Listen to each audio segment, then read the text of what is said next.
cleaning my car of the ice. It's gonna be a long fucking winter.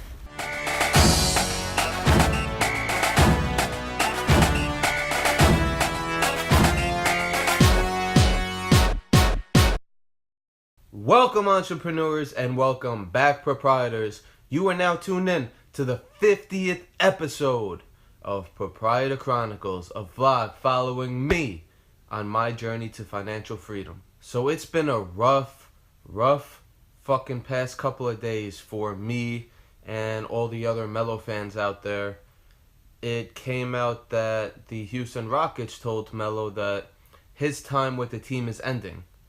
And the season at that time was 10 games into the season. 10 games into the year, and they gave up on Melo, and they were reducing his minutes in favor of a guy named Gary Clark, an undrafted rookie.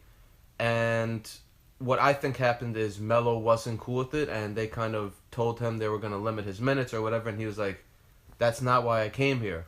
They literally went hard as hell after him in the summer, trying to sign him, trying to recruit him, and all just to give up on him after 10 games. And I just think it's so crazy that a team would try to blame someone who accepted a bench role, who accepted how they were playing and just did whatever they asked him to do. They're trying to blame him after 10 games, and they're trying to make him the scapegoat, like, wow, you know, this is why we're not having a great start to the season. This is why we can't play defense. This is why, you know, we're not that great offensively. This team was one game away from the NBA Finals last year and probably would have won the NBA Finals, and they lost a couple key defenders. And then they go out and sign Carmelo Anthony, and you figure that's going to kind of offset some of the defensive problems because you have one of the greatest scorers in NBA history. But they just, again, I don't know what they told him in the summer at their initial meeting, but they obviously aren't using him like they told him they were going to use him. They're still just putting him at the three-point line, just making him camp there and just wait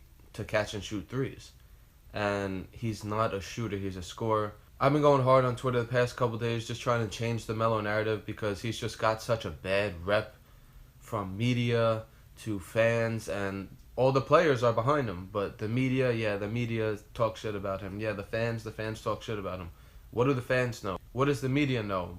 The players know the best. So anyway, I just needed to get that out. I've been going live on Periscope, tweeting memes out, tweeting out videos. Like, I tweeted out a Steven Jackson video. He's pretty much saying that Carmelo Anthony was blackballed and is being blackballed, and that got, I think, 150,000 views, a couple thousand retweets, like 5,000 likes, and counting, so that was cool. Just trying to build up a following on there because that's something, like Carmelo Anthony, I love watching him play basketball, and just a diehard fan, so that's something I do, and never have to get paid for it because it's what I like to do. But yeah, just wanted to kind of give you guys an update on Carmelo Anthony if you were interested. And now, where's he going to go? I'm not really sure if they're going to cut him. I heard Philly is a possibility, Miami, maybe Golden State if Golden State wants to pick up someone like that. I don't even know if he would want to go there, but he would definitely get his ring. Boston, and my dream would ultimately be that team right there, the New York Knicks. Man, I would cry. But that's just what I've been going through, a lot of shit. It's beginning to look a lot like Christmas. Yo, it's fucking snowing. Alexa, what's today's date? Alexa, what's today's date? It's Thursday, November 15th. It's November 15th, and it's fucking snowing. I'm hyped. We're getting a white Christmas. You heard it here first on Proprietor Chronicles. Yo, it's snowing. Check this out. This is like 2 hours later. There's probably an inch or two on the ground. It's beginning to look a lot. Alright, I'm going to stop with that shit. You guys get the point. It's snowing. I'm excited. It's not even Thanksgiving, and I'm over here cleaning my car of the ice. It's going to be a long fucking winter. So I'm creating a new website for one of my new companies called Hum Pages, and I needed a new hosting company. I didn't want to spend too much money on it because of just not knowing how much traffic we're going to get. So I didn't want to do Bluehost because I've had fucking terrible experiences with Bluehost, and I went to go check WP Engine, which is what proprietorls.com is hosted by, and I just realized I'm paying $38 a fucking month for hosting, when we do not get $38 worth of hosting visitors every month. Does that make sense? We do not get $38 worth of visitors. You know what I mean. We do not get enough visitors to make it okay for us to pay $38. So the problem with that is that we are being charged in 1 week, like it's billed monthly. So we are being charged in 1 week, and I do not want to be charged $38 in 1 week. So I want to switch. But one, not only do I have to transfer the website, two, I have to finish the new website because it's on their staging environment. So now I'm on a time crunch to finish this new website and transfer it all before WP Engine bills us again, because $38, I do not want to put that shit down the toilet. This other website that I'm using, SiteGround, charges $47 for the whole year. And it's obviously not as great as WP Engine, but I think it should suffice for proprietorls.com because we don't do anything crazy on there. We don't need a bunch of memory or anything like that. I just need to go and do that and fix this new website ASAP because I'm not about to pay $38 for a website that doesn't get that many views. Also, while I'm filming this little segment, let me go ahead and show you guys what I'm doing because I collect all the information for our Instagram, Twitter, and Facebook pages, but I haven't really been doing anything with it. I just collect it and kind of look at it on a week-by-week basis and don't really make a bunch of decisions and can't really analyze it just by having it all on a spreadsheet. So I downloaded this template that I found on YouTube by some guy who makes a video, and it's a social media dashboard. So I'm going to go ahead and show you kind of me plugging in the numbers and showing you how I look at different things.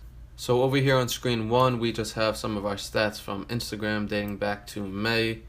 If my mouse would cooperate, it's not cooperating. You could see kind of just different things. So I have everything from profile visits to impressions to posts to audience, followers, all that shit. And over here is the spreadsheet that I downloaded. Let me show you guys that. And we have settings where it just kind of shows you which ones do you want to include. We have data where you actually go in and plug the data. I'm in the process of doing that right now. And then a dashboard. So it'll show you if you're going up or down on Twitter and audience, and activity, and applause rate, different things like that, which is pretty much like engagement rate. And you can go here and change the different months. So if I want to see October, and like I said, I didn't plug in all the numbers yet, so this is obviously not showing up for a reason. On Facebook, our applause rate is going up 157%. Obviously, that's amazing. I say as long as we go up 10% in each category, that's good for me. YouTube, I didn't put that in. LinkedIn, blog, none of that I put in. So Twitter, it's kind of stayed the same. Activity went up 12%, so that's supposed to be green, I'm pretty sure. Maybe I didn't do it correctly, but I don't know. So this will just show you how you are doing on a month-by-month basis and kind of allow you to understand if what you're doing is working. And I think that's so important because you can do shit on Instagram and Twitter all you fucking want, but if you're not getting more followers, if you're not getting more sales and all that shit, why are you even doing it? So those are some things I've been up to. Have a lot on my schedule in this next week, this Thanksgiving week. Black Friday deals, proprietors. I'm telling you YouTube guys first because I love you YouTube guys, or Facebook or Spotify, wherever you're watching or listening to this. Apple Podcasts. We are now on Apple Podcasts. You could look us up there. So YouTube, Facebook, Spotify, Apple Podcasts. You can watch/listen to Proprietor Chronicles right now. And we're coming to IGTV real fucking soon. Go to our newsletter right now, proprietorls.com/newsletter. Sign up because those people are getting the fucking sickest discounts because we like our email subscribers the best and we always hook them up. Don't tell anybody. Like, if you're on YouTube watching this and you aren't subscribed yet, go subscribe to our newsletter because we give all the discounts. We give them the heads up. Like, those are fucking boys. We love you guys too. That's why I'm telling you guys ahead of the subscribers technically. But, you know, we give them the discounts. We give them all that shit. So if you want to be hooked up, if you want to be a Proprietor Insider, go to proprietorls.com/newsletter. Sign up. And this week we're going to be giving you a nice surprise. So that'll do for this episode. Like this video if you like this video. Or if you're on Spotify or Apple Podcasts, I guess share it. That's cool too. Subscribe for more videos/podcasts like this. And I guess I'll see you guys next week. Peace. Also, real quick, happy Thanksgiving to everybody. Enjoy it with your family. I hope everyone has a great week.